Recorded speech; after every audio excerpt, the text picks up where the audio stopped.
Les contes de Grimm. Le pêcheur et sa femme.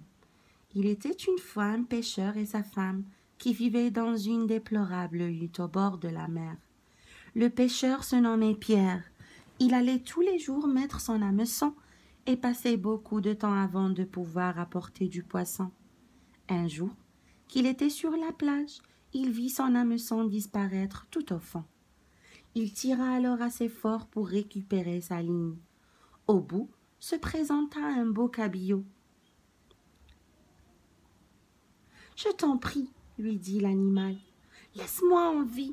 Je ne suis pas un vrai poisson, mais un prince. » Le pêcheur, entendant ces paroles, lui dit, « Mais enfin, un poisson qui parle, je n'ai nulle envie de te pêcher. » Il remit en liberté le poisson qui fila, laissant une traînée de sang derrière lui.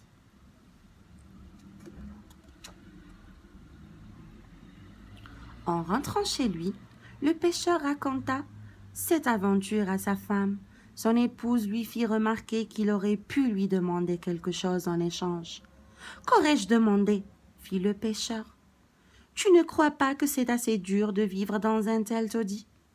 Une belle chaumière aurait été la bienvenue. » Le pêcheur se rendit de nouveau au bord de la mer et appela le jeune prince Cabillaud.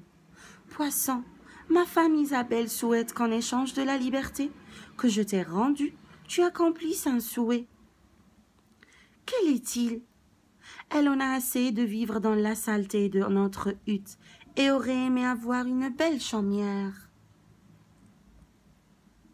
Le cabillaud dit au pêcheur de retourner chez lui et que son vœu était déjà réalisé. En effet, quand Pierre rentra chez lui, sa femme était devant une belle maison, propre et joliment mise. Derrière cette maison se trouvaient des poules et des canards, un joli jardin rempli de légumes et de fleurs. Qu'ils étaient heureux de cette nouvelle existence pendant 15 jours. La femme fut comblée.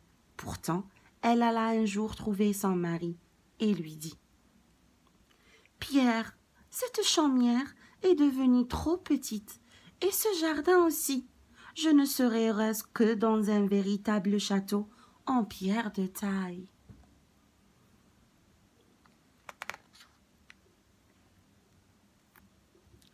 Le pêcheur n'en revenait pas que sa femme soit déjà lasse de cette jolie demeure au bout de 15 jours. Il lui dit « Tu ne penses tout de même pas que je vais retourner importuner le prince ? Il ne sera pas d'accord et m'enverra paître. Mais non, je suis sûre qu'il est prêt à nous faire grand plaisir. Retourne le voir et tu verras. » Le brave Pierre retourna sur la plage. La mer était d'une belle couleur bleu foncé, presque violette. Le pêcheur s'écria « Mon cher Cabillaud, ma femme Isabelle, malgré moi, veut quelque chose. Que lui faut-il ? Je suis un peu confus de te demander cela, mais elle souhaite un palais tout en pierre, de taille.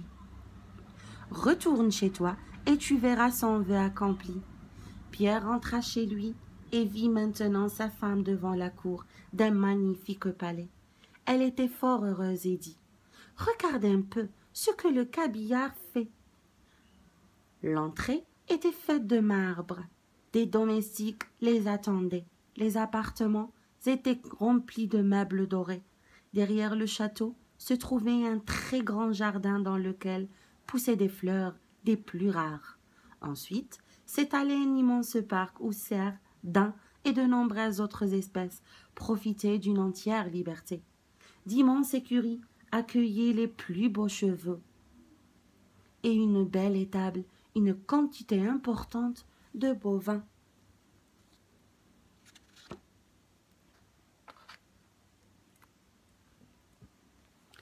Pierre espérait que tout cela contenterait sa femme. Elle le rassura et tous deux prirent un superbe repas avant d'aller se coucher. Le lendemain matin, la femme réveilla brusquement son mari et lui déclara « Nous avons un bien joli palais, certes, mais il nous faut devenir seigneurs de tout le pays maintenant. »« Comment ? Comment veux-tu que nous soyons, Seigneur? Je ne veux pas être roi, moi. Eh bien, moi je veux être reine. Alors, tu vas vite aller voir le cabillaud pour le lui demander. Le pêcheur haussa les épaules, trouvant cette attitude de plus en plus ridicule, mais alla tout de même sur la plage. La mer était cette fois grise, sombre et quelque peu agitée. Pierre appela le poisson. « Cabillaud, je suis un peu confus de te demander cela, mais Isabelle souhaite malgré moi être reine. »« Rentre chez toi, c'est déjà fait, » lui répondit-il. En rentrant chez lui, il trouva sa femme parée d'une belle couronne assise sur un trône. Elle était entourée par des demoiselles d'honneur, plus belles les unes que les autres. Le pêcheur s'approcha de sa femme.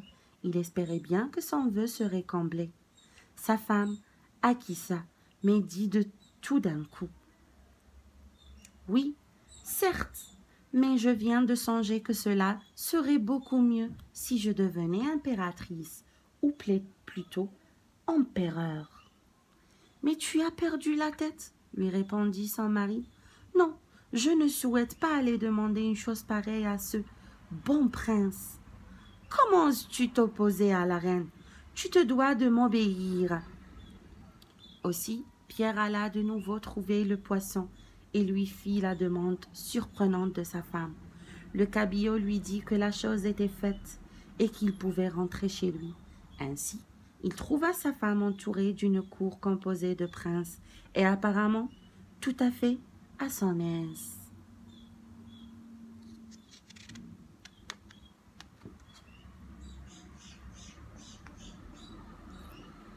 Après un somptueux repas et une belle nuit, Isabelle se dit qu'il devait y avoir quelque chose d'encore plus désirable que d'être empereur.